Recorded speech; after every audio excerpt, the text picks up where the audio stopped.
লাল পাতা দেখতে পাচ্ছেন, যেটা আগে আরও টকটকে ছিল। আমার যে আসতে দেরি হয়েছে, তবে তখন অবশ্য মহুয়া ফল পাওয়া যেত না। মহুয়া গাছ দেখলেই মনে পড়ে যে মহুয়ায় জমেছে আজ মৌগো, এই গানটা।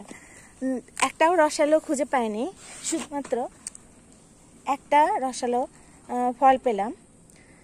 তা সুন্দর আতপ চালের মতো গন্ধ, যে ভিডিওতে আপনারা পাবেন না, এবং ভিতরে যে কেশর দেখতে পাচ্ছেন। তো মহুয়ার এই ফল খেতে খুব ভালোই লাগে। মানে মিষ্টি মিষ্টি যে সবগুলো হয় তা না। এখানে আমাদের ক্যাম্পাসে প্রায় 7-8টা গাছ আছে, এবং আমি এখানে আছে 2টা, আরও বিভিন্ন জায়গাতে আছে।